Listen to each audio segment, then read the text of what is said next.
श्री राम।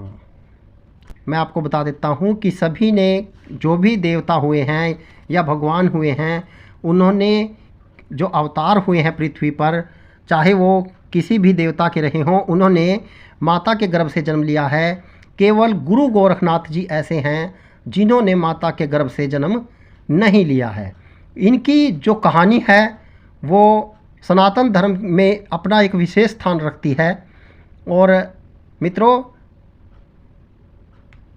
इस कहानी को जानने के लिए वीडियो को अंत तक जरूर देखिएगा। बाबा गुरु गोरखनाथ कैसे प्रकट हुए, इसकी कहानी भारतीय संतों की सिद्धियों को दिखाती है। बहुत समय पहले की बात है कि बाबा मच्छिंद्रनाथ भ्रमण पर निकले। उन्हें बाबा मतेंद्र व मच्छिंद्रनाथ भी कहा जाता है।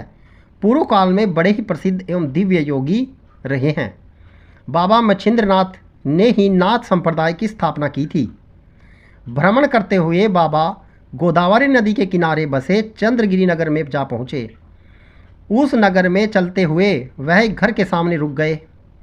उस घर के द्वार खुले हुए थे। बाबा ने वहां खड़े होकर गृहस्थों को भोजन हेतु स्वर लगाए। तभी अंदर से एक महिला निकल कर आई। बाबा को देखते ही उन्हें प्रणाम किया और भोजन लाने अंदर चली गई। जब महिला भोजन लेकर आई तब उसके मुख पर प्रसन्नता नहीं थी। उसने आकर बाबा के पात्र में भोजन रख दिया। उसके मुख की उदासी देख बाबा समझ गए कि उसके दुखों का कारण क्या है, परंतु वह उस महिला से उसकी इच्छा जानना चाहते थे। बाबा मच्छिंद्रनाथ ने उस महिला से उसकी उदासी का कारण पूछा। महिला ने अश्रुपूरित आंखों के साथ बाबा से कहा, बाबा मैं निसंतान हूँ।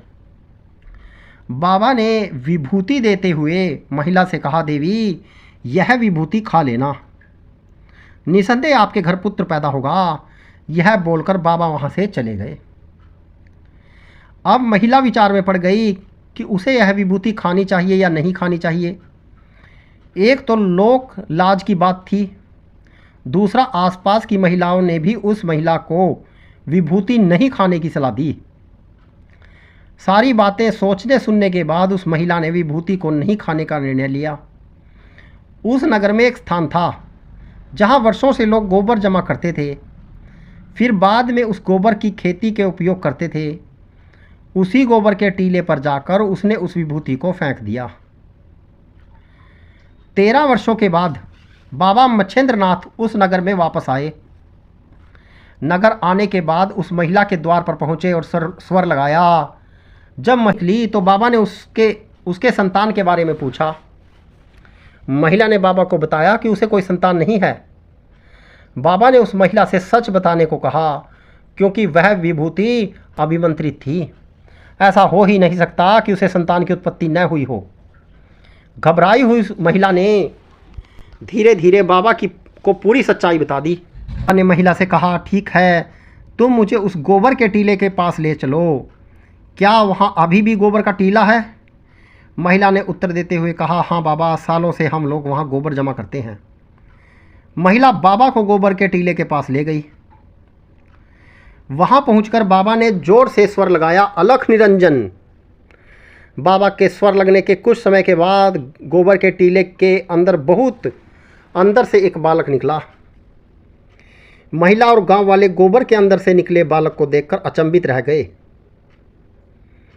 क्योंकि मित्रों, यह जो विभूति गुरु मच्छिंद्रनाथ ने दी थी वह उनकी तपस्या का बल था, और उसी के बल से गुरु गोरखनाथ का जन्म हुआ था। वह बालक लगभग 12 वर्ष का था।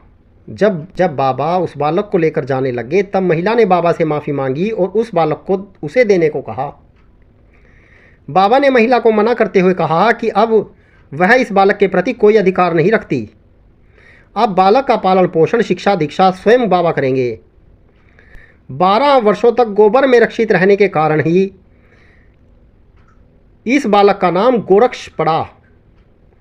ये बालक बड़े होकर बाबा गोरक्ष एवं बाबा गोरखनाथ के नाम से विश्व में प्रसिद्ध हुए।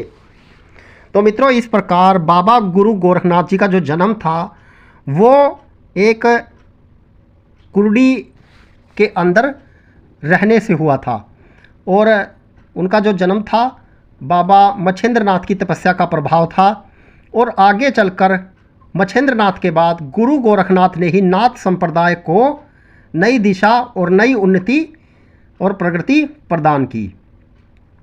सनातन धर्म की, हिंदू धर्म की बहुत ही महत्वपूर्ण कहानी है और यदि यह कहानी अच्छी लगे, प्रसंग अच्छा लगे तो शेयर कीजिएगा। जय श्री राम।